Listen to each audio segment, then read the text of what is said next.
नमस्कार। BPSC biology revision series के अगले यूनिट में आप लोग का स्वागत है। आज हम स्केलेटल सिस्टम की बात करेंगे।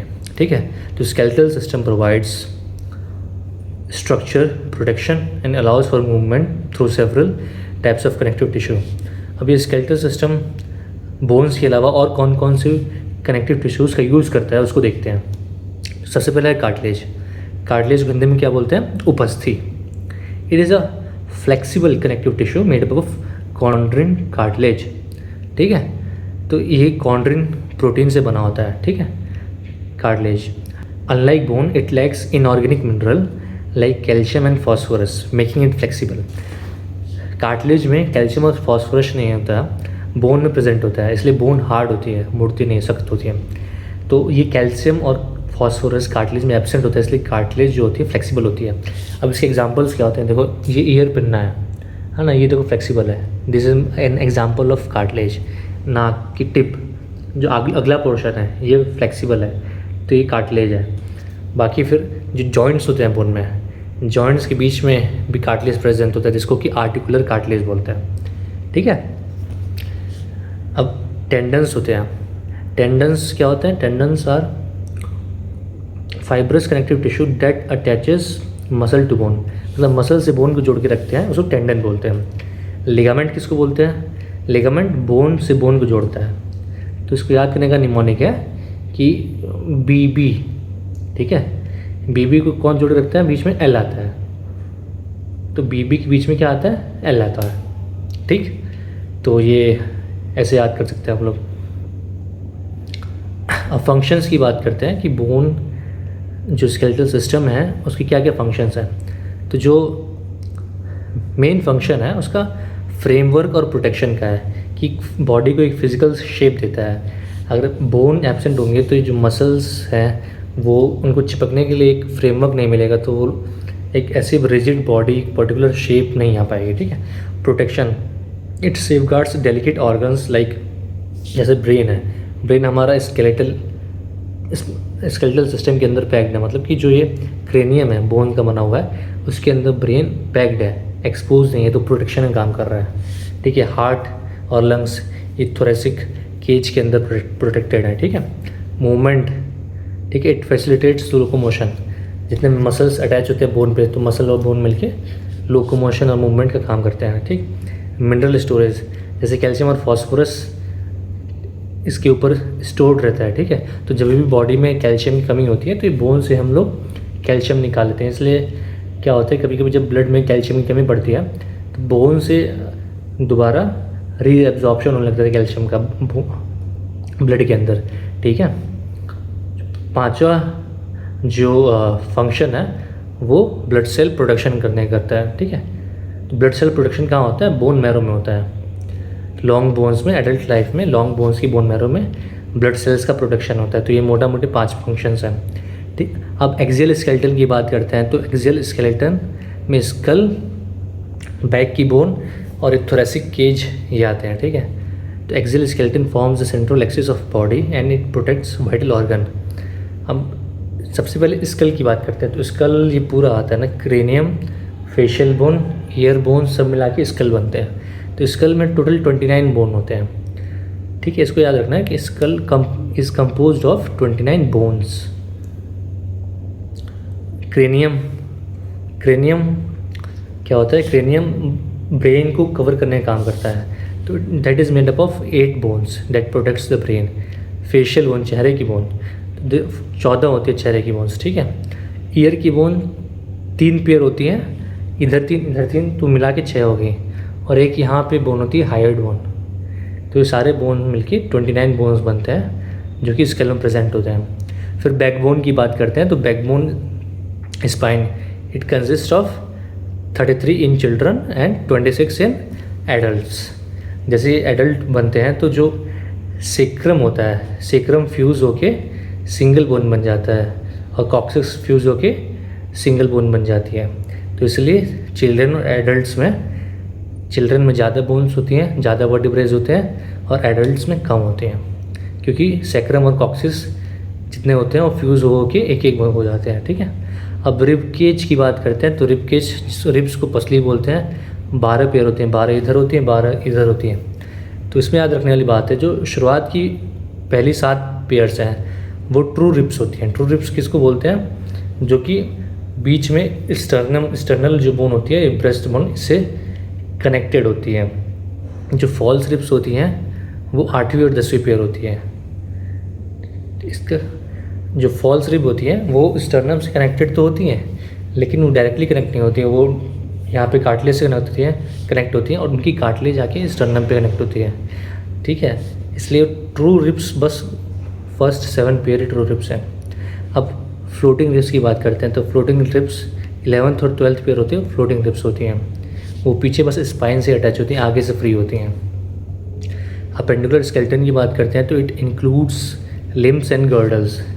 टोटल 126 बोन होते हैं। अपर लिम में जो आर्म्स होते हैं उसमें देखो क्लेविकल जो शुरू होता है, क्लेविकल को कॉलर बोन भी बोलते हैं। फिर स्कैपुला जो शोल्डर ब्लेड होता है पीछे की तरफ। फिर ह्यूमरस जो ये होता है अपर आर्म की बोन होती है। फिर रेडियस अल्ना फोर आर्म की बोन। कार्पल्स, मेटाकार्पस और फेलेंजेस ये अपर लिम में आता है। लोअर लिम में क्या क्या आता है? कार्पल्स की जगह टार्सल्स आते हैं, ठीक, और मेटाकार्पल की जगह मेटाटार्सल्स आते हैं। बाकी पटेला जो नी कैप जिसको बोलते हैं, घुटने के ऊपर जो गोटी होती है बड़ी से, knee cap. Femur, tibia, fibula, phalanges. और पेल्विक गर्डल 3 बोन से मिलकर बना होता है, इधर 3 इधर 3, 3 पेयर हो गए ना। Ilium, ischium, pubis, IIP। अब जॉइंट्स की बात करते हैं जिसको हिंदी में संधि बोलते हैं। तो joints are points where 2 bone meet allowing for various degree of movements. तो बॉल और सॉकेट जॉइंट की बात करते हैं, तो बॉल और सॉकेट जॉइंट आपका कंधों में और हिप में होता है ना, शोल्डर और हिप जॉइंट्स में होता है। They allow for rotation in all direction. तो ये डायग्राम से समझ सकते हैं, ये एक तरह से बॉल हो गया, सॉरी सॉकेट हो गया, और ये जो बीच में मैंने बना रखा है ये बॉल हो गया। ठीक है, तो इसके अंदर सॉकेट के अंदर ये बॉल रखा हुआ है, तो ये बॉल इधर भी घूम सकता है, इधर भी घूम सकता है, मतलब चारों तरफ डायरेक्शन में घूम सकता है, ऑल डायरेक्शंस में। अगला जॉइंट की बात करते हैं तो hinge joint. It allows movement in only one direction. जो हिंज होता है ना, कब्जा जिसको बोलते हैं, दरवाजों में लगा रहता है, तो उसमें बस एक ही डायरेक्शन मूवमेंट होते हैं। ठीक है, तो हिंज जॉइंट कहाँ कहाँ पे होते हैं? एल्बोस और नी में। तो ये याद रखना, एक क्वेश्चन पूछा जा सकता है कि बॉल और सॉकेट जॉइंट शोल्डर और हिप में प्रेजेंट होते हैं, और हिंज जॉइंट एल्बोज एंड नी में प्रेजेंट होते हैं। फिर पाइवट जॉइंट की बात करते हैं। पाइवट जॉइंट C1 मतलब सेकेंड और फर्स्ट और सेकेंड, C1 और C2 जो वर्टिब्रा होती हैं, एटलस, C1 को एटलस बोलते हैं और C2 को एक्सिस बोलते हैं। तो ये मैंने एटलस बनाया है और ये एक्सिस है। तो एक्सिस में ये एक प्रोसेस होता है ऑडोंटॉइड प्रोसेस, जो कि एटलस में ऐसे घुसा हुआ होता है। तो इसके अराउंड पूरा एटलस ऐसे घूम सकता है। ठीक है, इसको पाइवट जॉइंट बोलते हैं। फिर ग्लाइडिंग जॉइंट आता है। ग्लाइडिंग जॉइंट कहाँ कहाँ होता है? कार्पल्स और टार्सल्स में, इसको याद रखना है। सैडल जॉइंट कहाँ होता है? थंब में। तो इसमें जो याद रखने वाली बात है वो ग्लाइडिंग जॉइंट है कार्पल्स और टार्सल्स के अंदर, और पाइवट जॉइंट है जो कि एटलस और एक्सिस में होता है। ठीक, अब एंडोक्राइन सिस्टम की बात करते हैं अगले सिस्टम पे। तो एंडोक्राइन सिस्टम क्या होते हैं, उससे पहले हम लोग देखते हैं कि ग्लैंड्स और हार्मोन्स क्या होते हैं। Gland are specialised organs. Glands एक स्पेशलाइज्ड ऑर्गन होते हैं जो कि कुछ सब्सटेंस सिक्रीट करते हैं, और उन सब्सटेंसेस का काम होता है कि बॉडी फंक्शन को रेगुलेट करना, जैसे ग्रोथ, मेटाबॉलिज्म और मूड, है ना, उनको रेगुलेट करने का काम करते हैं। तो जैसे ये सेल है, अगर ये सेल ऐसा कुछ सब्सटेंस सिक्रीट कर रहा है और वो सब्सटेंस इसके ऊपर ही इसी सेल में आके काम करता है, तो इसको हम लोग ऑटोक्राइन बोलते हैं। ठीक, अगर वो सब्सटेंस जो इसने सिक्रीट किया वो जाके दूसरे सेल पे काम करता है, लेकिन वो दूसरे सेल बगल में ही होता है, तो उसको पैराक्राइन बोलते हैं। और अगर वो कोई डिस्टेंट सेल है, मतलब कोई डिस्टेंट ऑर्गन है दूर, वहाँ ब्लड के थ्रू ट्रेवल करके जाके उस सेल पे काम करता है, तो उसको हम एंडोक्राइन बोलते हैं। ठीक, तो इसी से एंडोक्राइन सिस्टम की बात करते हैं। बाकी ग्लैंड्स का एक क्लासिफिकेशन हम लोग देख लेते हैं कि एक्सोक्राइन होते हैं, एंडोक्राइन होते हैं, मिक्स्ड होते हैं। तो एक्सोक्राइन क्या होते हैं कि जो सब्सटेंसेस हैं वो डक्ट में रिलीज़ होते हैं, है ना। डक्ट में उनके सिक्रेशन, सेल के सिक्रेशंस कैरी किए जाते हैं और एक स्पेसिफिक साइट पर ले जाया जाता है। जैसे कि सैलिवरी ग्लैंड में सैलिवरी डक्ट होती है, स्वेट ग्लैंड्स होते हैं, उनके डक्ट होते हैं, ठीक है। अब एंडोक्राइन जो ग्लैंड्स होते हैं वो डक्टलेस ग्लैंड होते हैं, वो हार्मोन्स रिलीज़ करते हैं। तो एंडोक्राइन जो ग्लैंड्स होते हैं वो हार्मोन रिलीज़ करते हैं, वो ब्लड स्ट्रीम में डायरेक्टली रिलीज़ होते हैं। तो थायराइड और पिट्यूटरी एग्जाम्पल होते हैं एंडोक्राइन ग्लैंड के। मिक्स्ड ग्लैंड हम पहले ही बात कर चुके हैं। तो they perform both exocrine and endocrine function. ये पेनक्रियाज में प्रेजेंट होता है, ठीक है। जो एंडोक्राइन पोर्शन है उनसे इंसुलिन निकलता है बीटा सेल से, ठीक है, और ग्लूकागॉन निकलता है। और जो एक्सोक्राइन फंक्शन है उससे आपके डाइजेस्टिव जूसेस निकलते हैं ना, पेनक्रियाटिक लाइपेज वगैरह ये सब निकलता है। अब रेगुलेटरी हायरार्की की बात करते हैं तो उसमें सबसे ऊपर हमारा हाइपोथैलेमस होता है, जिसको कि मास्टर ऑफ मास्टर ग्लैंड भी बोलते हैं। ये हम पहले भी देख चुके हैं, ठीक।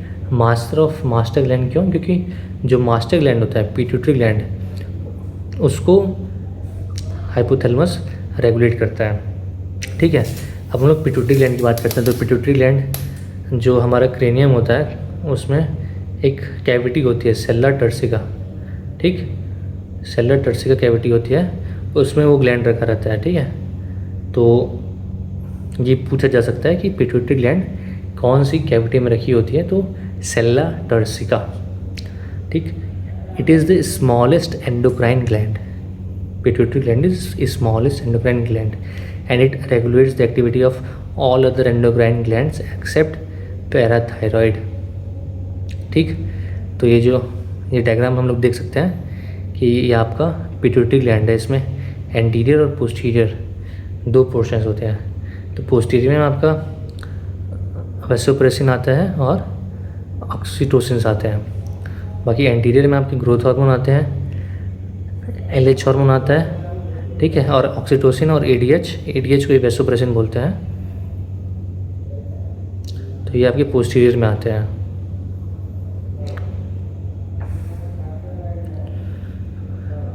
बारी बारी हम लोग देखते हैं, ठीक है। तो endocrine glands are ductless organ that release hormones directly into blood to regulate bodily activity such as growth, metabolism and mood. तो मेजर ग्लैंड्स की बात करते हैं, ठीक है। तो पीनियल और पिट्यूटरी ग्लैंड आपके ब्रेन में होता है। थायराइड और पैराथायराइड ग्लैंड यहाँ पे थ्रोट में लोकेटेड होता है। जो थाइमस होता है बीच में चेस्ट में होता है। जो एड्रिनल ग्लैंड होता है वो किडनीज़ के ऊपर होते हैं। दो किडनीज़ होती हैं, दो एड्रिनल ग्लैंड होता है। पेनक्रियाज होता है, फिर रिप्रोडक्टिव ग्लैंड्स होते हैं। मेल में टेस्टिस होता है और फीमेल में ओवरीज होता है। Pituitary is smallest endocrine gland and it is master of master gland, sorry it is master gland, है ना। मास्टर ऑफ मास्टर तो आपका हाइपोथैलेमस था, ठीक। अब पिट्यूटरी से क्या क्या निकलता है? तो जो पहला हार्मोन निकलता है दैट इज सोमैटोट्रॉपिक हार्मोन, जिसको कि ग्रोथ हार्मोन भी बोलते हैं, जो कि बच्चों की ग्रोथ के लिए और डेवलपमेंट के लिए रिक्वायर्ड होता है। अगर इसका डेफिशिएंसी होगा तो ड्वार्फिज्म होगा, है ना, बौने बच्चे होंगे। और एक्सेस हो जाता है तो एक्रोमेगैली होता है। एक्रोमेगैली में मतलब एबनॉर्मली लार्ज फ्रेम होता है, आपके हाथ ज़्यादा बड़े रहेंगे, ठीक है, पूरा शरीर बड़ा रहेगा, हाइट बड़ी रहेगी, चेहरा अजीब सा रहेगा बड़ा सा, हाथ और पैर अजीब से बड़े रहेंगे, ठीक है। तो अगले हार्मोन की बात करते हैं। तो गोनाडोट्रोपिक हार्मोन, जो कि रिप्रोडक्टिव ग्लैंड्स पे काम करता है और उनको एक्टिवेट करता है। फिर लैक्टोजेनिक हार्मोन होता है LH, जिसको कि मिल्क इरेक्टर हार्मोन भी बोलते हैं, ठीक है, milk erector hormone. It stimulates milk production in mothers. It also regulates the menstrual cycle, including menarche and menopause, ठीक है। तो लैक्टोजेनिक हार्मोन को मिल्क इरेक्टर हार्मोन बोलते हैं। अगला आता है ऑक्सीटोसिन, जिसको कि लव हार्मोन बोलते हैं। तो ये छोटी छोटी चीज़ें आपको याद होनी चाहिए। ये कभी कभी पूछी जा सकती हैं कि लव हार्मोन किसको बोलते हैं, ऑक्सीटोसिन को। मिल्क इरेक्टर हार्मोन किसको बोलते हैं, तो लैक्टोजेनिक हार्मोन को। ऑक्सीटोसिन क्या करता है कि इमोशनल स्टेट को इन्फ्लुएंस करता है, ठीक। चाइल्ड बर्थ के टाइम में इसको बर्थ हार्मोन बोलते हैं, because it triggers labour pain to facilitate delivery, ठीक है। जब बच्चा जो लेबर की स्टेज में जब प्रेग्नेंट फीमेल होती है तो उस समय ये ऑक्सीटोसिन निकलता है और फिर लेबर को और डिलीवरी को फैसिलिटेट करता है, बच्चे की डिलीवरी कराता है। और जो मिल्क का प्रोडक्शन तो LH करता है, लैक्टोजेनिक हार्मोन मिल्क का प्रोडक्शन करते हैं, लेकिन मिल्क को इजेक्ट कौन कराते हैं? तो मिल्क इजेक्टर होता है आपका ऑक्सीटोसिन, मतलब ब्रेस्ट में से मिल्क को इंजेक्ट कराती है, मिल्क निकलवाती है, ठीक है। प्रोडक्शन LH हार्मोन करता है और निकालने का काम करता है ऑक्सीटोसिन। तो मिल्क इजेक्टर हार्मोन कौन सा हो गया? ऑक्सीटोसिन, इसको याद रखना है। फिर वेसोप्रेसिन निकलता है। Vasopressin regulates water balance by controlling urine formation और किडनीज। और जैसे कि मैंने बताया था, ये ऑक्सीटोसिन और वेसोप्रेसिन ये आपकी पोस्टीरियर पिट्यूटरी से निकलता है, पोस्टीरियर पिट्यूटरी से। अब थायराइड ग्लैंड की बात करते हैं तो thyroid is H shape gland. कौन सा ग्लैंड एच शेप होता है? तो thyroid gland is H shape gland. It is located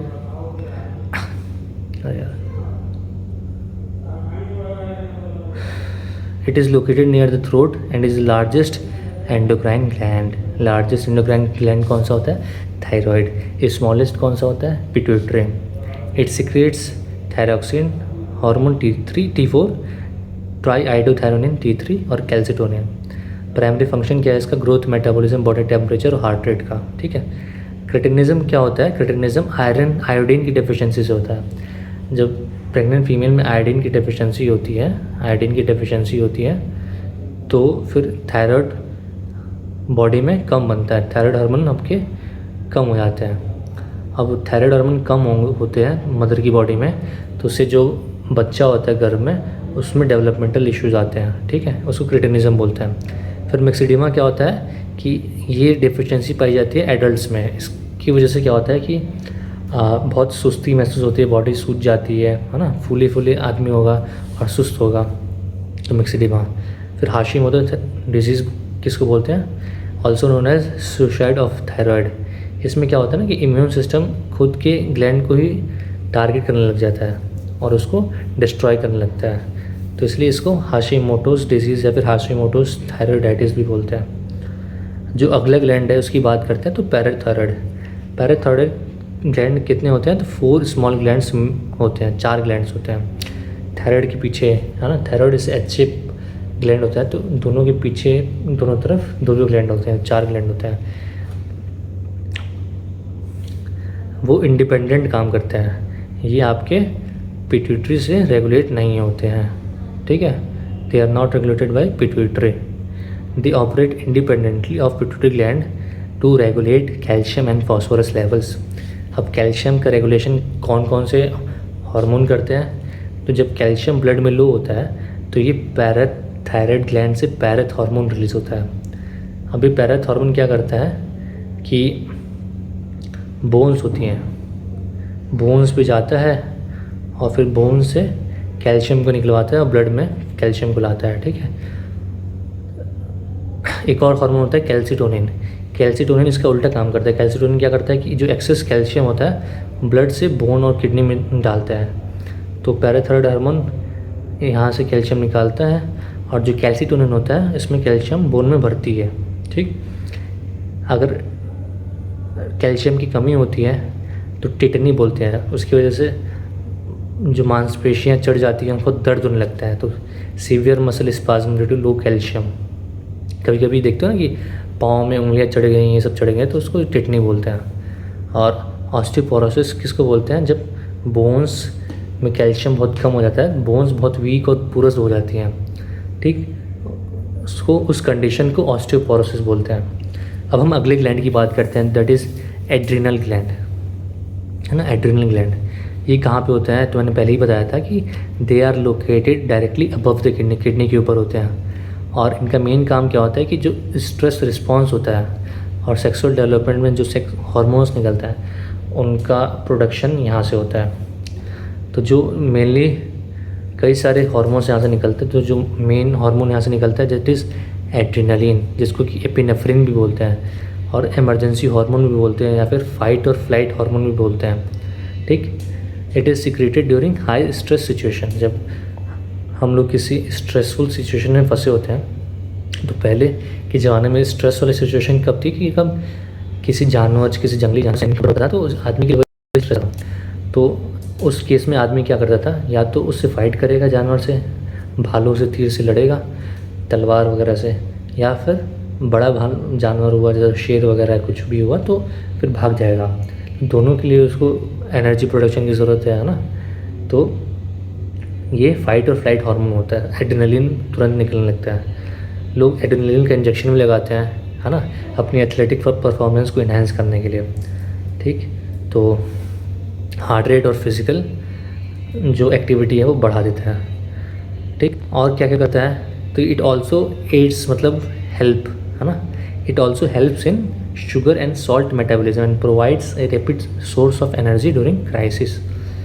ठीक, अब जो एड्रेनल ग्लैंड के डिसऑर्डर की वजह से क्या आता है कि बहुत सारे जो critical metabolic stress related function होते हैं उनकी कमी हो जाती है।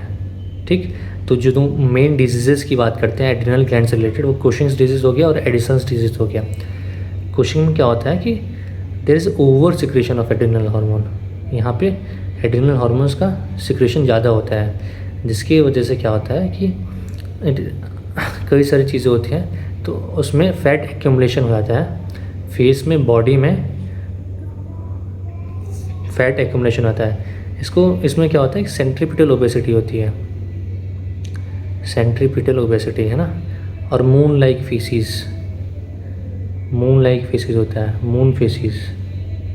चेहरा मोटा से गोल सा हो जाएगा, चांद जैसा, चांद सा रोशन चेहरा, है ना, लेकिन ये पैथोलॉजिकल है। चेहरा मोटा हो जाएगा, गोल सा, पेट फूल जाएगा, है ना, आदमी ऐसे पतला सा रहता है और चेहरा और ऐसे पेट फूला रहता है, तो इसको कुशिंग्स डिजीज़ बोलते हैं। ठीक है, इसमें डायबिटीज़ का इंक्रीज रिस्क रहता है। ठीक, मून फेसिस।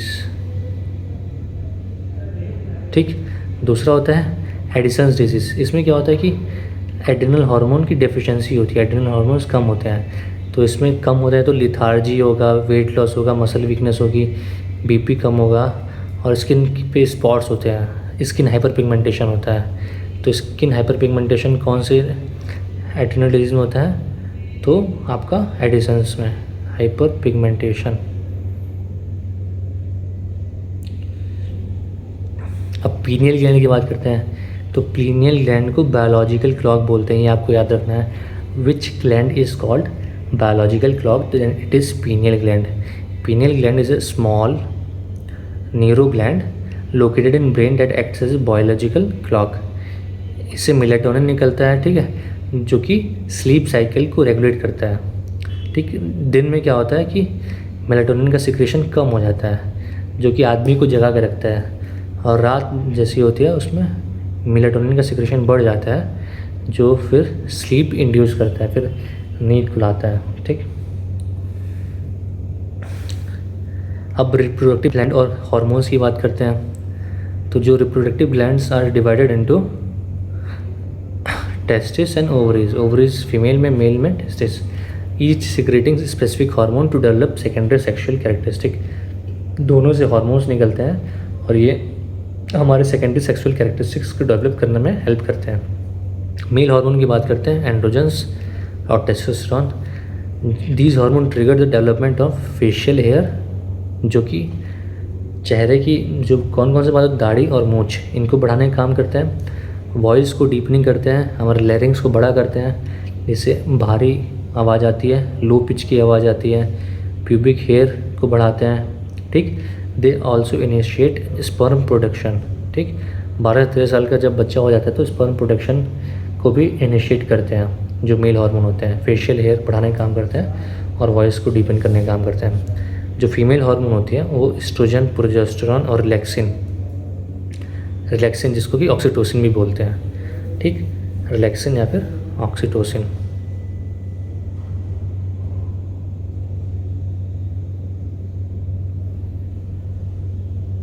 तो estrogen is responsible for female secondary sexual traits. Estrogen is responsible for female secondary sexual traits and plays a key role in release of eggs को रिलीज़ करने में main role होता है इसका।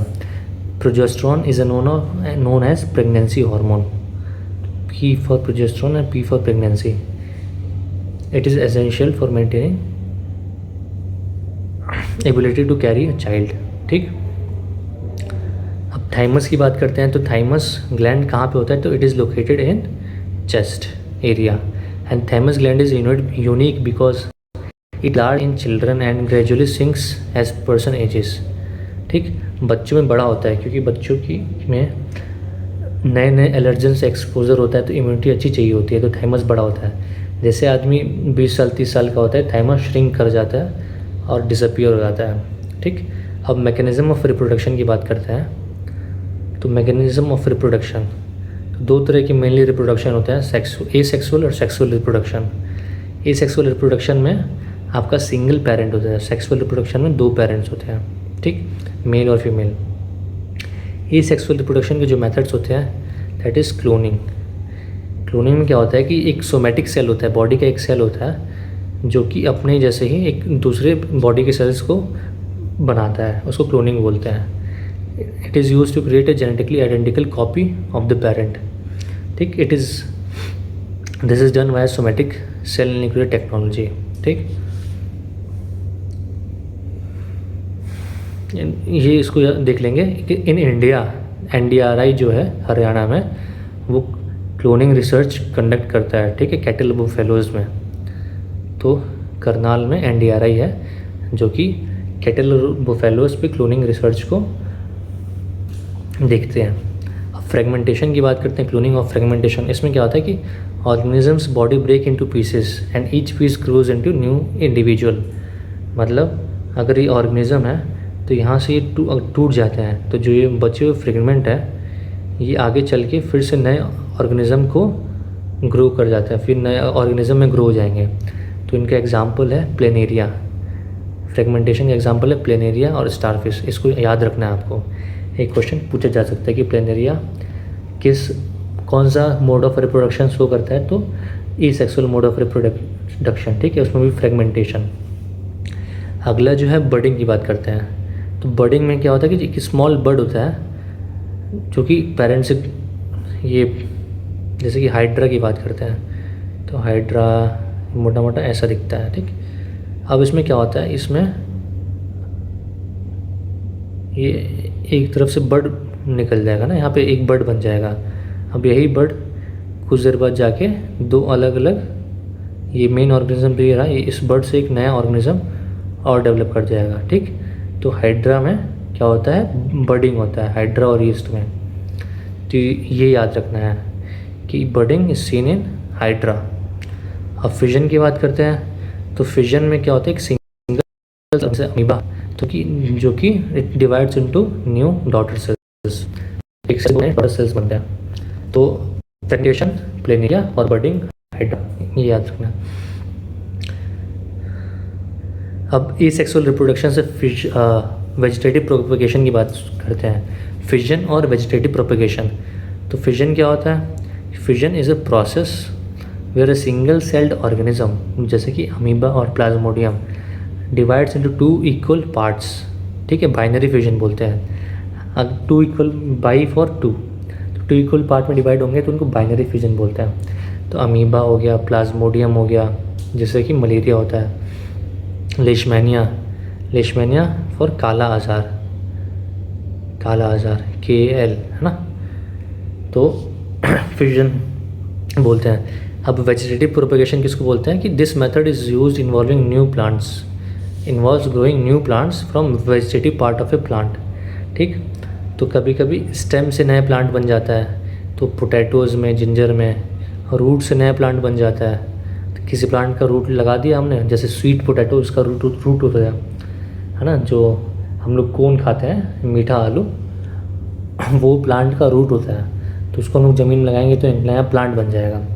ठीक, लीव से भी बनता है। तो इसको याद रखेंगे कि जो ब्रायोफाइलम होता है, ब्रायोफाइलम का जो लीव होता है, लीफ, उससे एक नया ब्रायोफाइलम डेवलप कर सकता है। ठीक है, तो वेजिटेटिव प्रोपेगेशन की बात हो गई।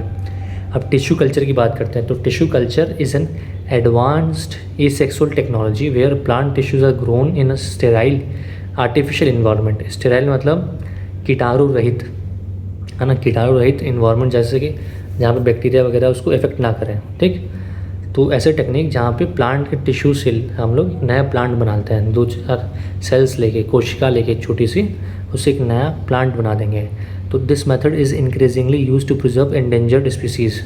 ऐसे स्पीसीज़ जिनको ग्रो करने के लिए हमारे पास उस हिसाब से क्लाइमेट नहीं है, जो कि एक्सट्रीम क्लाइमेट में ग्रो करती हैं। तो जो कि मान लो ऐसे क्लाइमेट जो किसी कंट्री में नहीं पाया जाता है, तो टिश्यू कल्चर की मदद से उन प्लांट्स के सेल और टिश्यूज़ को लेके एक नया प्लांट बनाया जाता है लेबोरेटरी में, वैसे कंडीशन प्रोवाइड करके। ठीक, अब सेक्सुअल रिप्रोडक्शन की बात करते हैं। तो इसमें क्या होता है कि involves fusion of male and female gamete to generate and create a genetically unique individual. तो फर्टिलाइजेशन की बात करते हैं। तो फर्टिलाइजेशन वो प्रोसेस होता है इस प्रोसेस में स्पर्म और एग फ्यूज़ करके जाइगोट बनाते हैं। ठीक, तो स्पर्म और एग फ्यूज़ करके आपके जाइगोट बन जाते हैं। ठीक, उस प्रोसेस को फर्टिलाइजेशन बोलते हैं। अब जो जाइगोट है वो डेवलप्स इनटू एम्ब्रियो, एम्ब्रियो के बाद फिर फीटस। ठीक, अब जेनेटिक इनहेरिटेंस की बात करते हैं। तो हमने जैसे बताया था कि 23 पेयर ऑफ क्रोमोसोम होते हैं। तो एक पेयर मदर का होता है, एक पेयर फादर का होता है। तो 23 क्रोमोसोम मदर से इनहेरिट करते हैं हम लोग, और 23 हम लोग फादर से इनहेरिट करते हैं।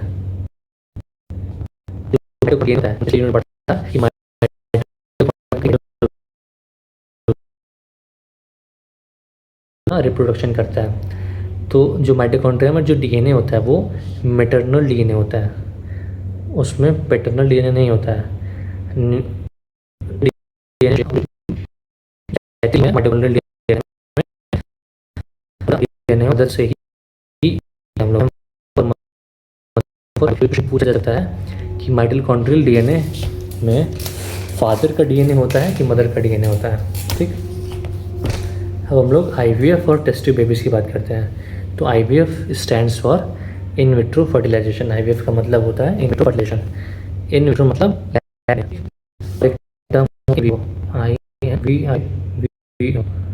ठीक, तो इन विवो मतलब होता है कि बॉडी में, ह्यूमन बॉडी में, और इन विट्रो मतलब होता है लैब में।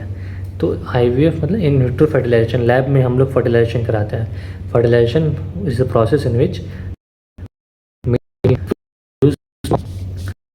जाइगोट। ठीक, अब IVF process in which fertilization आपका in laboratory setting test tube में होता है। ठीक है, रेदर देन फैलोपियन ट्यूब।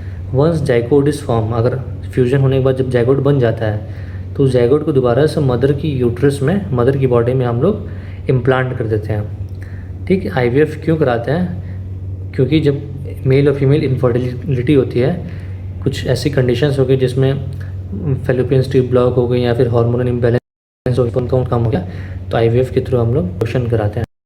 अब फर्स्ट टेस्ट ट्यूब बेबी का नाम क्या है? Louise Brown. Louise Brown was the world's first test tube baby. ठीक, और Durga is the first test tube baby born in India, Kanupriya Agarwal. ठीक है, ये याद रखना है कि who was the first test tube baby to be born in India, तो कनुप्रिया अग्रवाल, जिसका निकनेम है दुर्गा। अब हम लोग बात करते हैं एक्सटर्नल रिप्रोडक्शन एंड मेटामॉर्फोसिस। तो some organisms reproduce outside the body typically in aquatic environments. ठीक है, जैसे कि occurs in animal like frog and fish. क्या करते हैं कि जो उनके एग्स होते हैं और जो स्पर्म होते हैं वो बाहरी पानी में वो रिलीज़ कर देते हैं। ठीक है, फीमेल अपना एग रिलीज़ करती है, उसके ऊपर जो मेल है वो अपने स्पर्म्स रिलीज़ कर देता है, तो उसको एक्सटर्नल फर्टिलाइजेशन बोलते हैं। वो फर्टिलाइजेशन बॉडी के अंदर नहीं हुआ। मेटामॉर्फोसिस क्या होता है कि it is a biological process where an animal physically develops after birth और hatching involving a conspicuous and relatively abrupt change in animals body. मतलब कि जन्म लेने से एडल्ट होने तक जो उसके, जैसे कि हम लोग क्या है कि बचपन में भी इंसान जैसे दिखते थे, 4 हाथ है ना, 2 हाथ 2 पैर, एक चेहरा, शरीर, बचपन में भी हमारा ऐसे ही था और बड़े हुए तो भी ऐसे ही हुआ। लेकिन कुछ ऑर्गेनिज्म क्या करते हैं कि बचपन में कई सारी स्टेजेस होती हैं, है ना, बचपन से लेके एडल्ट होने में, तो सारी स्टेजेस में बॉडी का जो फॉर्म होता है उनका अलग अलग होता है। एग से एम्ब्रॉय बनती हैं, टेडपोल फिर, है ना, टेडपोल ऐसे पतले लंबे से होते हैं, फिर एडल्ट अलग होते हैं, ठीक है। तो अलग अलग फॉर्म लेते हैं। अब एनिमल क्लासिफिकेशन की बात करते हैं, तो on the basis of reproduction आपके ओविपेरस होते हैं, विविपेरस होते हैं। ओविपेरस में अंडे ले करते हैं, ठीक है, organism that lay eggs, birds, reptile, सांप, है ना, सांप वगैरह सब, मछलियाँ। और विविपेरस में क्या होता है कि organism that give birth to young males, जैसे मैमल्स, तो ये बर्थ देते हैं, तो बच्चे ही बर्थ देते हैं, अंडा देते नहीं है, ठीक है। तो ओविपेरस अंडा देते हैं, विविपेरस यंग वंस देते हैं। अब मेल रिप्रोडक्टिव एनाटॉमी की बात करते हैं, तो हमारे पास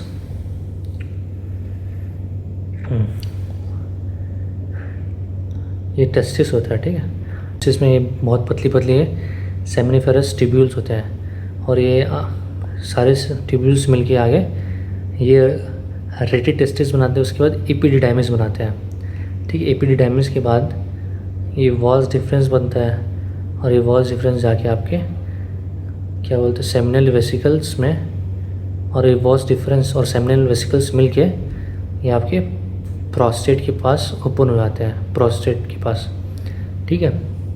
तो epididymis is a long tube where sperm are stored and mature for approximately 1 month. तो ये जो एपिडिडाइमिस है, यहाँ पे स्पर्म स्टोरेज होता है और मैचुरेशन होता है। और जो सेमिनल वेसिकल्स हैं, ये जो बनाए थे मैंने seminal vesicles, they secrete yellowish alkaline fluid containing fructose which provides primary energy source for the sperm. तो जो स्पर्म यहाँ पे आएंगे उसके लिए सेमिनल वेसिकल्स से जो फ्रक्टोज आता है ना, ये एनर्जी सोर्स का काम करता है। और ये जो प्रोस्टेट ग्लैंड है, it provides protection and nourishment to the sperm. एक और ग्लैंड होता है बल्बो यूरेथ्रल ग्लैंड, जिसको कॉपर्स ग्लैंड बोलते हैं।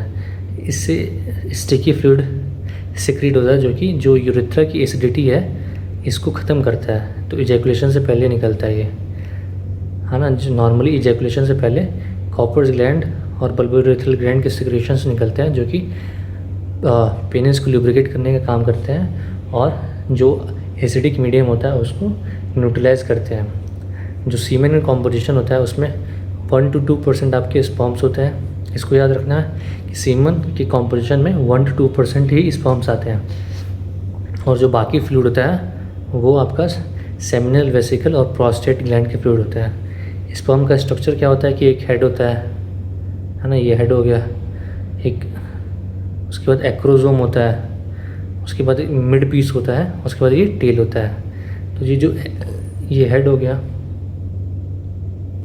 और ये एक्रोजोम हो गया। एक्रोजोम का काम क्या होता है कि एग को पेनिट्रेट करने में काम आता है, ठीक। और हेड में आपका न्यूक्लियस यहाँ पे होता है। तो ये पूछा जा सकता है कि न्यूक्लियस स्पर्म में किस पोर्शन में होता है, तो आपका हेड में होता है। अब फीमेल रिप्रोडक्टिव सिस्टम की बात करते हैं, तो female reproductive system consist of organ design for egg production, fertilisation and foetal development. इसमें ओवरीज आती हैं जिसको अंडाशय बोलते हैं। ये प्राइमरी रिप्रोडक्टिव ऑर्गन होती हैं फीमेल में। इनका काम क्या है, सेक्स हार्मोन प्रोड्यूस करना और एग्स रिलीज़ करना। फिर फैलोपियन ट्यूब होते हैं जो कि साइट होते हैं जहाँ फर्टिलाइजेशन होता है। फिर यूट्रस, जिसको हिंदी में गर्भाशय बोलते हैं। यहाँ फर्टिलाइजेशन के बाद जो जाइगोट बनता है, फिर वो एम्ब्रॉय बनता है। वो एम्ब्रॉय आके यूट्रस में ही इम्प्लांट होता है, ठीक। फिर ये प्लेसेंटा बनता है। जब एम्ब्रॉय बड़ा होने लगता है तो यूट्रस मदर का पार्ट है और एम्ब्रॉयो बेबी का पार्ट है, बेबी है। तो इन दोनों के बीच में जब बेबी बड़ा होगा तो न्यूट्रिशनल रिक्वायरमेंट उसकी बढ़ेगी। तो दोनों के बीच में प्लेसेंटा डेवलप होता है, जो कि स्पेशलाइज्ड ऑर्गन होता है। इसका काम क्या होता है कि जो बढ़ते हुए फीटस है, बढ़ता हुआ बेबी है, उसको न्यूट्रिशन प्रोवाइड करना, और जो बेबी के अंदर जो सेल्स होंगी, है ना, वो कार्बन डाइऑक्साइड रिलीज़ करेंगी, ऑक्सीजन कंज्यूम करेंगे। तो एक्सचेंज ऑफ गैसेस, बेबी हवा में तो है नहीं कि हाँ सांस ले लेगा, ऑक्सीजन अंदर ले लेगा, कार्बन डाइऑक्साइड छोड़ देगा। तो इसी प्लेसेंटा के थ्रू आपका एक्सचेंज ऑफ गैसेस होते हैं, और ये प्लेसेंटा के थ्रू ही मेटाबॉलिक वेस्ट फीटल के ब्लड से रिमूव किया जाता है। अब रिप्रोडक्टिव हेल्थ और कॉन्ट्रासेप्शन की बात करते हैं तो आपके फिजिकल बैरियर्स आते हैं, जैसे कि मेल और फीमेल कॉन्डम्स, ठीक है, मेल और फीमेल कॉन्डम्स आते हैं, वेजाइनल टैम्पून्स आते हैं। केमिकल मेथड्स क्या क्या होते हैं, जो कॉन्ट्रासेप्टिव पिल्स हम लोग लेते हैं, जैसे आई पिल होता है, प्रोजेस्टेरॉन वगैरह ये सब लेते हैं। सर्जिकल मेथड क्या होता है, ट्यूबेक्टमी होता है, वेसेक्टमी होता है। वेसेक्टमी में बहुत डिफरेंस को काट के हम लोग बांध देते हैं। ट्यूबेक्टमी में आपका फेलोपियन ट्यूब को काट के बांध देते हैं, है ना, फेलोपियन ट्यूब को काट के बांध देते हैं। फिर हमारे पास होते हैं IUCD, intra uterine contraceptive devices, जैसे कि कॉपर टी, है ना, इसको हम यूट्रस में डाल देते हैं तो फिर फर्टिलाइजेशन नहीं होता है। अब हम प्लांट किंगडम की बात करते हैं, तो प्लांट किंगडम में आप शुरू होता है आपका थैलोफाइट से। Thallophyte most primitive group of plant होते हैं, ठीक है। इनमें ना ही रूट होता है, ना ही स्टेम होता है, ना ही लीव्स होते हैं, मतलब कुछ भी स्पेशलाइज्ड टिश्यू नहीं होता है, कोई स्पेशलाइज्ड फंक्शन करने के लिए। सारे जो सेल्स और टिश्यू होते हैं एक ही तरह के होते हैं, कोई वेस्कुलर टिश्यू भी नहीं होता है, ठीक। बहुत सिंपल इनका स्ट्रक्चर होता है, जैसे एल्गी होते हैं, है ना, लाइकेंस हो गए ये सारे। तो थैलोफाइट में आपको क्या क्या आता है, एल्गी वगैरह आते हैं, ठीक। ये फंगाई का अलग ही क्लासिफिकेशन होता है, फंगाई और बैक्टीरिया अलग है, ठीक। तो एल्गी में आपका एक स्पेशल एल्गी होता है स्पिरुलिना, ये फूड इनसे हम लोग निकालते हैं, स्पेस फूड जो निकलता है वो क्लोरेला।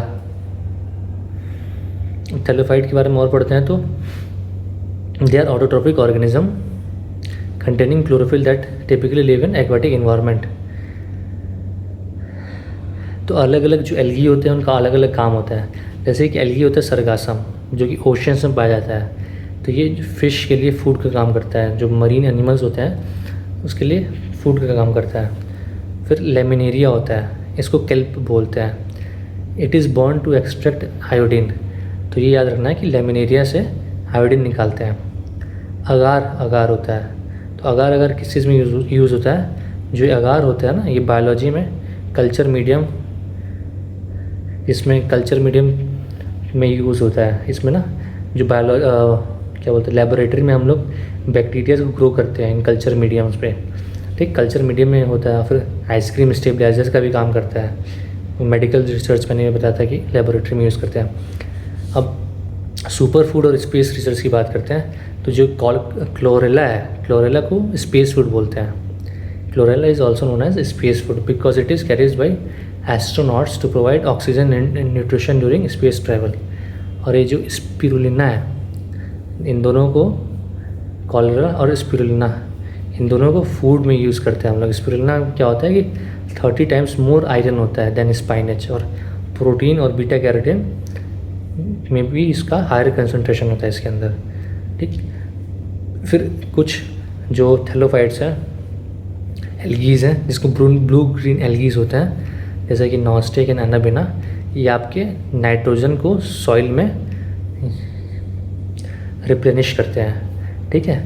तो अलग से, मतलब इनको सॉइल में हम लोग डाल देंगे तो अलग से जो यूरिया वगैरह डालने की ज़रूरत नहीं पड़ेगी, सॉइल में नाइट्रोजन अपने आप आ जाएगा, ठीक। अब जो थैलोफाइट के बाद क्या आते हैं, ब्रायोफाइट्स आते हैं। थैलोफाइट के बाद आते हैं ब्रायोफाइट्स। ब्रायोफाइट्स को एम्फीबियन ऑफ प्लांट किंगडम भी बोलते हैं। ये आपको याद रखना है कि एम्फीबियन ऑफ प्लांट किंगडम किसको बोलते हैं, तो ब्रायोफाइट को। इनके कैसे क्या होता है, तो इनमें भी कोई भी वेस्कुलर टिश्यू जाइलम और फ्लोएम नहीं होता है, ठीक। इसमें एक एग्जांपल है स्फेग्नम, पीट मॉस जिसको बोलते हैं, ठीक। It provides energy equivalent to coal and it is used for antiseptic properties, ठीक है। तो इसको याद रखना है कि स्फेग्नम को एंटीसेप्टिक प्रॉपर्टीज़ में यूज़ करते हैं। फिर थैलोफाइट्स, ब्रायोफाइट के बाद आते हैं फिर टेरिडोफाइट्स। टेरिडोफाइट में क्या चीज़ें आ गई कि टेरिडोफाइट में उनका स्पेशलाइज्ड वास्कुलर सिस्टम आ गया, जाइलम फ्लोएम आ गया, और उनके पास रूट, स्टेम और लीव्स भी आ गई, है ना। तो ये और फर्दर डिफ्रेंशिएटेड फंक्शंस मिल गए, अलग अलग टिश्यूज़ बन गए इसमें, ठीक। जो फर्न्स होते हैं, जो घरों में लगते हैं, है ना, फर्न कुछ लोग लगाते हैं, कुछ लोग स्नेक प्लांट्स लगाते हैं, तो ये टेरिडोफाइट के ही एग्जांपल है। अब हम जिम्नोस्पर्म की बात करते हैं। टेरिडोफाइट के बाद आते हैं जिम्नोस्पर्म्स। तो जिम्नोस्पर्म्स दे आर, इनमें क्या होता है कि सीड्स बनना शुरू हुए हैं। टेरिडोफाइट में सीड्स नहीं बनते थे, जिम्नोस्पर्म से सीड बनना शुरू हुए हैं, लेकिन इसमें बस सीड्स ही बनते हैं, फ्रूट नहीं बनते हैं। इसमें जो होते हैं तो इनके एक जिनको चिलगोजा बोलते हैं, cedrus, ginkgo biloba. Ginkgo biloba इतना पुराना प्लांट है कि जिंको बाइलोबा के टाइम पे जो चीज़ें थी वो फॉसिल्स में कन्वर्ट हो चुकी हैं, जिंदा है। ठीक है, तो ginkgo biloba is called living fossil. Sequoia, जिसे जो टॉलेस्ट ट्री है वर्ल्ड में, तो ये भी आपका जिम्नोस्पर्म है।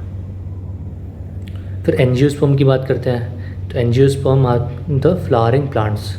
इसमें सीड्स बनते हैं, सीड्स के साथ साथ वो seed they are protected inside and inside fruits, और फ्रूट्स भी बनते हैं इसमें।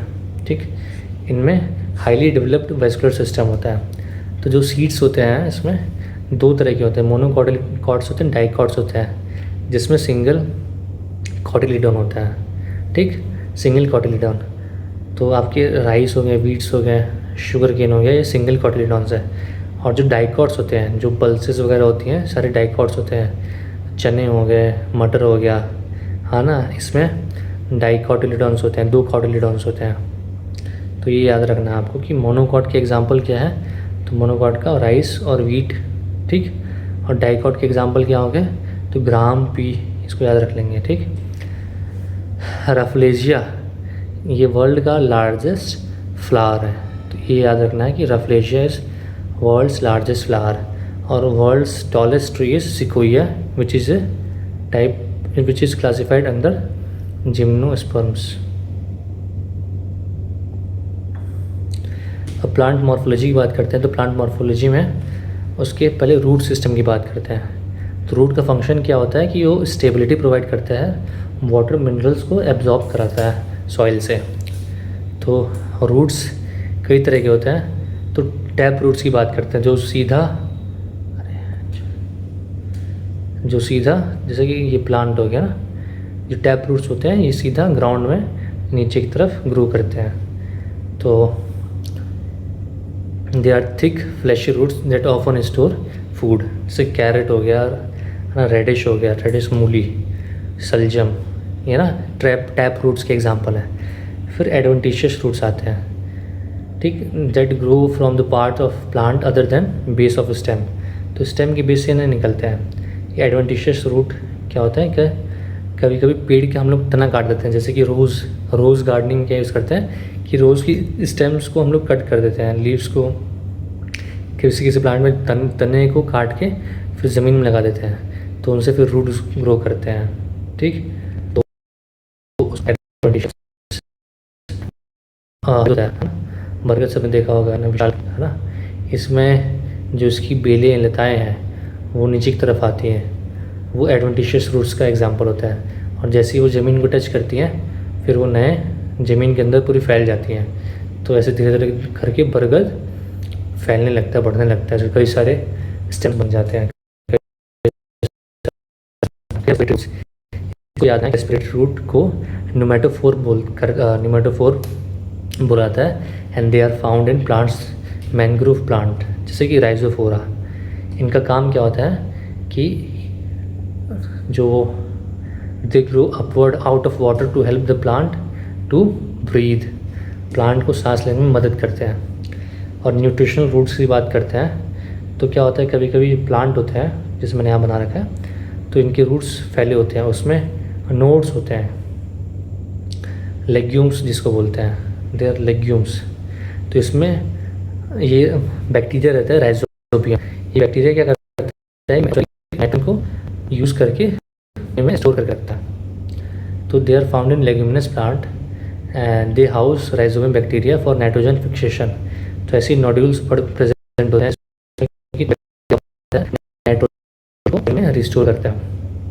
कुछ शक्कर रूट्स होते हैं जैसे कि अमर बेल जिसको बोलते हैं। अमर बेल क्या होता है कि किसी प्लांट के ऊपर ही ग्रो करता है, और जो इनके रूट्स होते हैं वो प्लांट के अंदर चिपक जाते हैं और उस प्लांट से न्यूट्रिशन लेना शुरू कर देते हैं।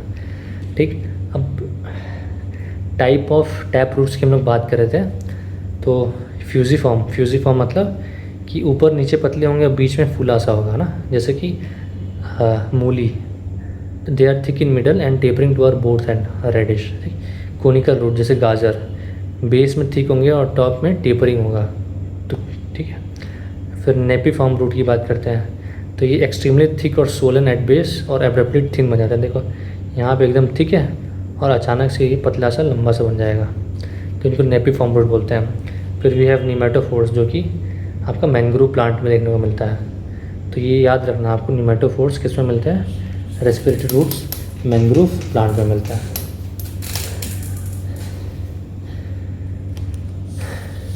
स्पेशलाइज्ड एडवेंटिशियस रूट्स हैं, उनकी बात करते हैं। तो प्रॉप रूट्स आपके बैंगन ट्री मिलते हैं, बरगद में मिलते हैं। Large pillar like roots trees इतनी बड़ी हो जाती हैं, हैवी हो जाती हैं कि उनको सपोर्ट करने के लिए जो ब्रांचेस हैं उनसे नीचे निकल के फिर वो नए रूट्स बना के और पूरा नया स्टेम बन जाता है, उनको प्रॉप रूट बोलते हैं। फिर स्टिल्ट रूट होता है, ठीक है, जो कि शुगर केन और मेज में देखने को मिलता है। फिर क्लाइंबिंग रूट्स होते हैं, जो मनी प्लांट हम लोग घर में ग्रो करते हैं, तो उसमें हम लोग एक डंडा लगा देंगे, उसके चारों तरफ वो ग्रो हो जाता है, तो क्लाइंबिंग रूट्स की मदद से, ठीक। फिर न्यूट्रिशन और पैरासिटिक रूट की बात करते हैं, तो नोडुलेटेड रूट जो प्रेजेंट होते हैं राइजोबियम बैक्टीरिया में, हम लोग डिस्कस कर चुके हैं यहाँ पे, ठीक है। राइजोबियम बैक्टीरिया होता है, तो उसमें ये राइजोबियम बैक्टीरिया, तो उसमें नोड्स होते हैं जो कि जिसमें राइजोबियम बैक्टीरिया होता है, ये एटमॉस्फेयर से नाइट्रोजन को सॉइल में फिक्स करता है। फिर शक्कर रूट्स की बात करते हैं, तो टोटल पैरासाइट हो सकता है, पार्शियल पैरासाइट हो सकता है। टोटल पैरासाइट मतलब पूरा न्यूट्रिशन, खाना पीना सब आपका होस्ट प्लांट से लेते हैं, जैसे अमर बेल जो होता है, जैसे नॉर्मली कोई पेड़ है उसके तने हैं, तो ये जो अमर बेल होता है उस पेड़ पे ही पूरा पाया जाता है ना, लिपटे रहते हैं वो सब, ऐसे लटकते हुए दिखेंगे कभी कभी आपको, तो ये पूरा न्यूट्रिशन उसी पेड़ से आपका लेते हैं। फिर पार्शियल पैरासाइट क्या होता है कि जो कि बस पानी और मिनरल लेता है और अपना खाना खुद से फोटोसिंथेसिस करके अपना खाना बना लेता है, तो उसके एग्जांपल है विस्कम और वेंडा, ठीक। अब फोटोसिंथेसिस की बात करते हैं, तो जो पत्ती होता है it is primary site for energy production और गैसेस एक्सचेंज, ठीक। इसके स्ट्रक्चर की बात करते हैं, तो पेटियोल होता है जो कि stalk connecting leaf to the stem, ठीक है, ये जो आपका पेटियोल हो गया। फिर ये मिड रिप हो गया जो कि सेंट्रल लार्ज वेन होता है, और इसके बाद एक when, network of veins and venules, तो ये लीफ अगर हो गया, ठीक, तो ये उसका स्टॉक, ये मिड रिब और छोटे कई सारे वेन्स और वेन्यूल्स की तरह इसमें होते हैं। क्लोरोफिल होता है which converts solar energy into chemical energy. Photosynthesis reaction की बात करते हैं, तो डार्क और लाइट दो तरह के रिएक्शन होते हैं। जो लाइट रिएक्शन होता है वो ग्राना में होता है दिन के दौरान, और जो डार्क रिएक्शन होता है वो स्ट्रोमा में होता है नाइट के दौरान, ठीक। Stomata they are microscopic pores responsible for gases exchange, है ना। ये लीफ है ना, इसके नीचे की तरफ प्रेजेंट होंगे छोटे ऐसे, ये मैग्नीफाइंग व्यू है, ऐसे छोटे अपर्चर्स होते हैं जो कि गैसेस CO2 और O2 के एक्सचेंज में ज़रूरत होता है, ठीक है। Classification of plant by photosynthesis pathway, तो C3 प्लांट्स क्या होते हैं, दे thrive in temperate cold region and uses Calvin cycle, 3 carbon acid का ये साइकिल होती है। C4 प्लांट्स जो होते हैं वो आपके वेरिएशन ज्वार बाजरा शुगर केन ये सब C4 प्लांट्स होते हैं। और जो कैम प्लांट्स हैं ये डेजर्ट्स में पाए जाते हैं। CAM plants are found in extreme desserts.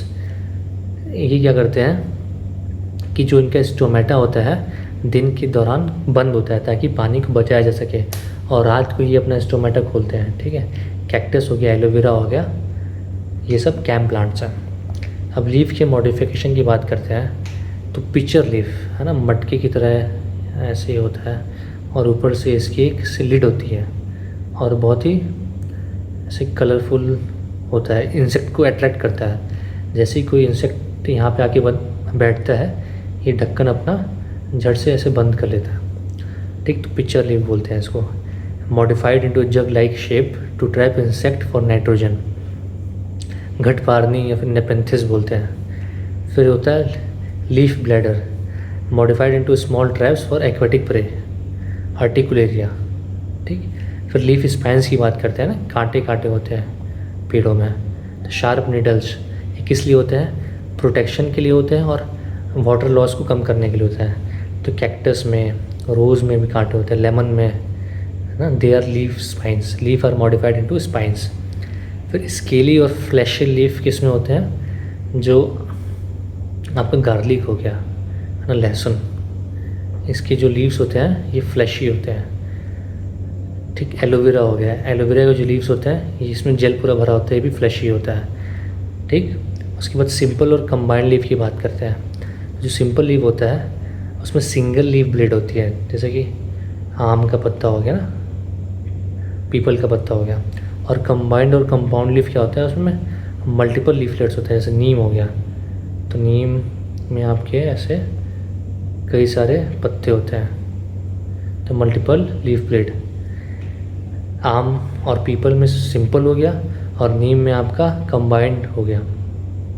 फिर वेनेशन की बात करते हैं। वेनेशन में पैरेलल होते हैं और रेटिकुलेट होता है। तो जो मोनोकॉटिलिडन्स होते हैं उसमें पैरेलल वेनेशन होता है, मतलब ये एक मिड लाइन हो गया और बाकी जो वेन्स हैं ये एक दूसरे के पैरेलल होंगी, ठीक। या फिर ऐसे भी होता है, ये कई सारे पैरेलल वो चलती हैं, ठीक। बनाना और वीट में देखने को मिलता है। और डाइकोटिलिडॉन्स में क्या होता है कि रेटिकुलेट होता है, ठीक। जैसे कि पीपल का पत्ता हो गया तो बीच में तो एक होंगी, उसके बाद से ये कई तरह से है ना, रेटिकुलेट पैटर्न होता है, नेट लेग पैटर्न होता है, ठीक। अब प्लांट डिजीज़ और वेक्टर पैटर्न की बात करते हैं। तो एपिडेमिक चीज़ें जो होती हैं वो एक पर्टिकुलर स्पेसिफिक रीजन में अचानक से बढ़ती हैं फिर कम हो जाती हैं। एंडेमिक क्या होती हैं कि एंडेमिक जो चीज़ होती है वो एक पर्टिकुलर स्टेट में ही एक नॉर्मल, एक मतलब एक प्रॉपर लेवल पे ही बनी रहती है, कम ज़्यादा कुछ नहीं होते, वो प्रेजेंट होती हैं। फिर पेंडेमिक होता है, जैसे एपिडेमिक एक पर्टिकुलर रीजन में था, पेंडेमिक पूरा ग्लोबल स्प्रेड हो गया, कई सारी कंट्रीज़ में एक साथ एपिडेमिक्स आ रहे हैं ना एक सिंगल चीज़ के, तो पेंडेमिक हो गया। वेक्टर किसे बोलते हैं?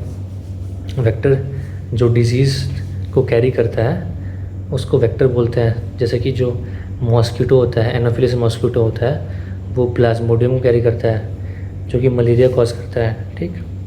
अब क्लासिफिकेशन ऑफ प्लांट स्टेम की क्लासिफिकेशन की जा रही है।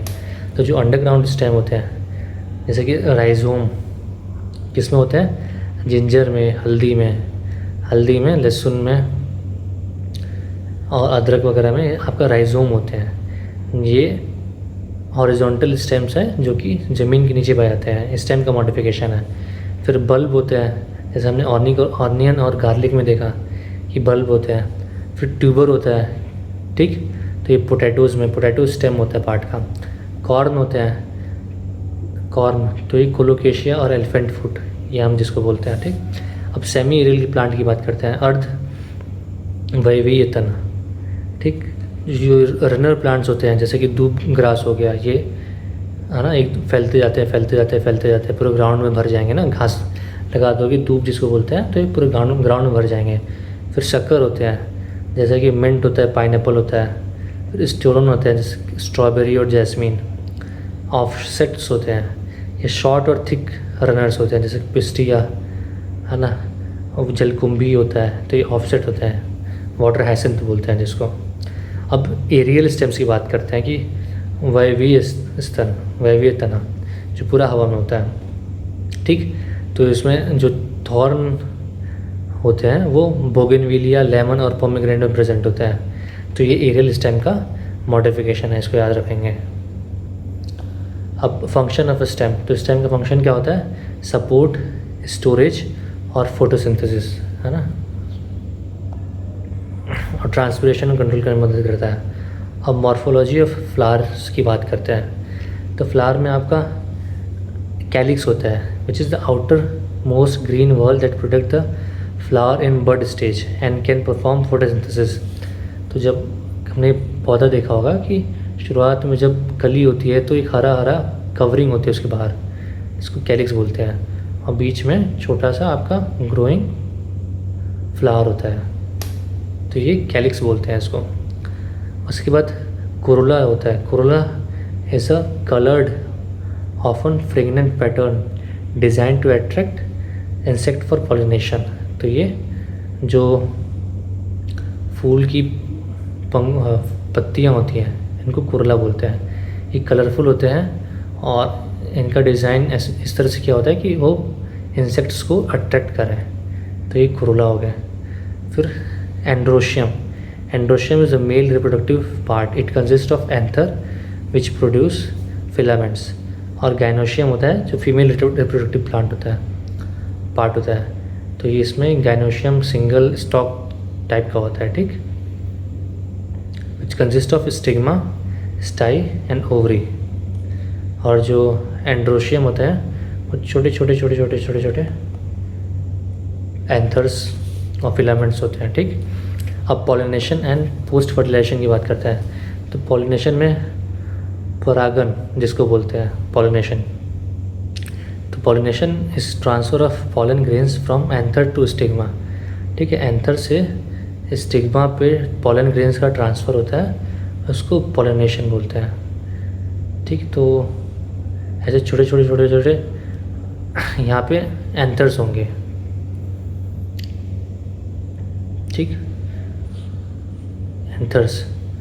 तो एंथर से जो पॉलन ग्रेन है उसका जो ट्रांसफ़र स्टिग्मा पे होता है उसको पॉलिनेशन बोलते हैं। कुछ प्लांट्स में सेल्फ पॉलिनेशन होता है, कुछ में क्रॉस पॉलिनेशन होता है। तो सेल्फ पॉलिनेशन जैसे मैंने इस डायग्राम में समझाया है कि एक ही पौधे का जो एंथर है वो सेम पौधे फूल में आपका स्टिग्मा पे ट्रांसफ़र हो गया। क्रॉस पॉलिनेशन मतलब अलग अलग एक दूसरे फ्लावर का जो एंथर होता है वो दूसरे फ्लावर के स्टिग्मा पे जाता है, ठीक।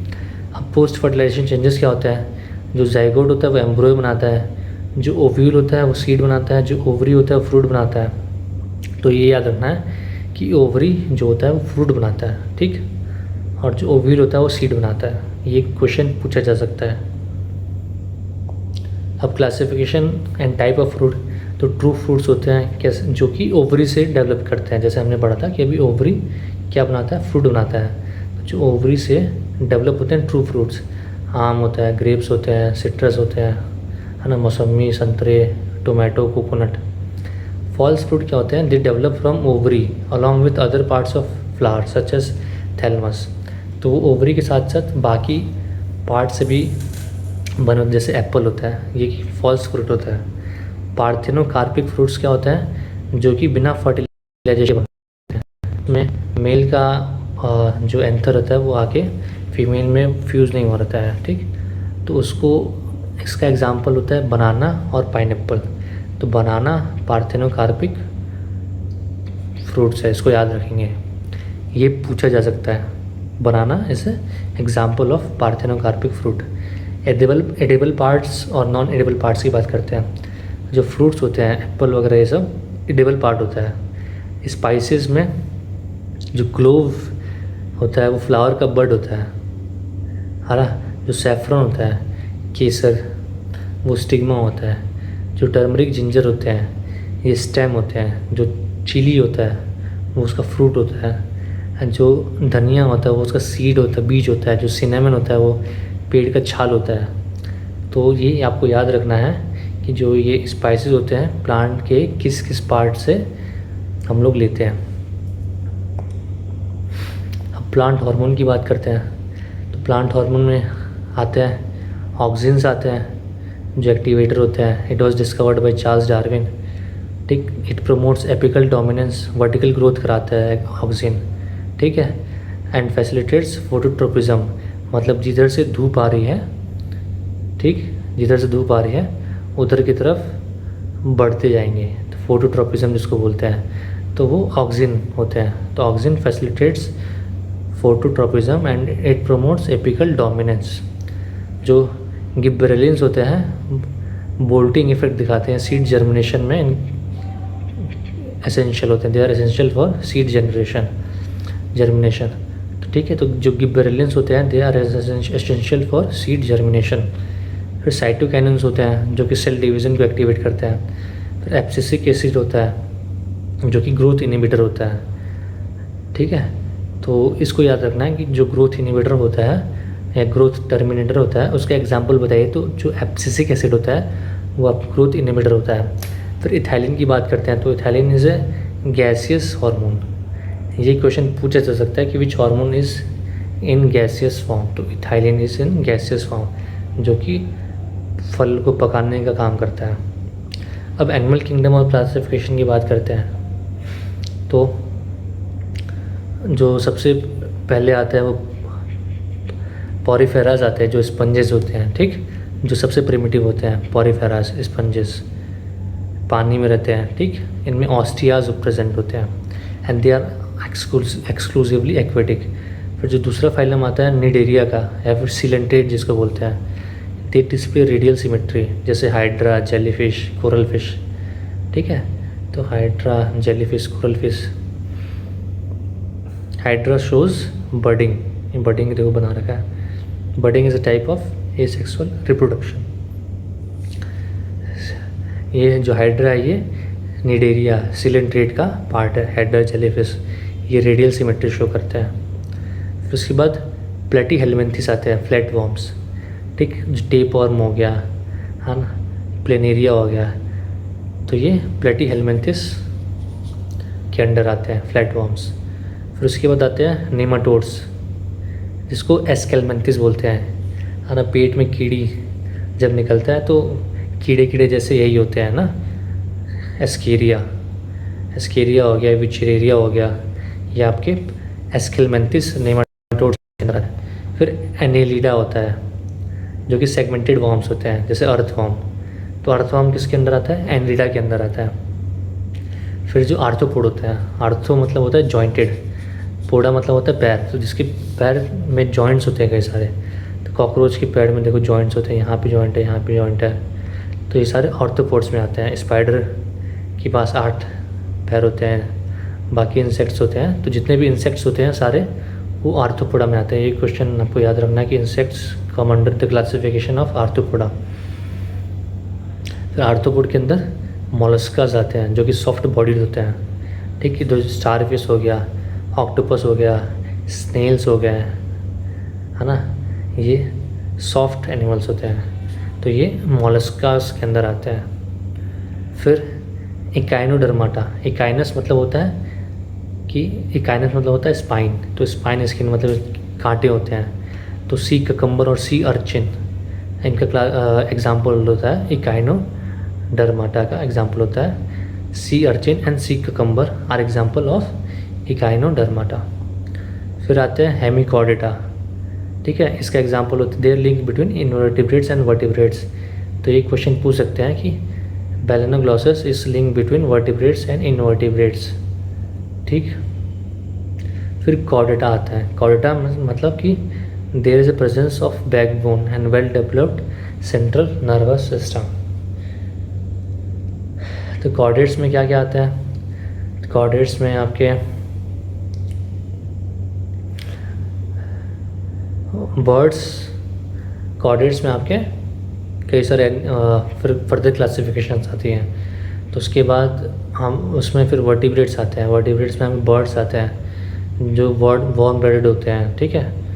न्यूमेटिक बोन्स होते हैं, हॉलो बोन्स होते हैं जो कि बोन्स का वेट कम करते हैं ताकि वो इजली फ्लाई कर पाए। फिर मैमेलिया आता है, मैमेलिया के पास मेमोरी ग्लैंड होते हैं, इनका जो करेक्टरिस्टिक फीचर होता है कि they have memory gland, memory gland. तो ये सारे आपकी वी पेरेस होते हैं, almost all mammals are viviparous except platypus, है ना, platypus echidna, they are oviparous, they lay egg and nourish with milk, ठीक। तो ये सब आपके ओवी पेरेस हो गए। तो ये क्वेश्चन पूछ सकते हैं कि कौन से मैमल्स हैं जो एग ले करते हैं, तो प्लेटिपस इकिडना।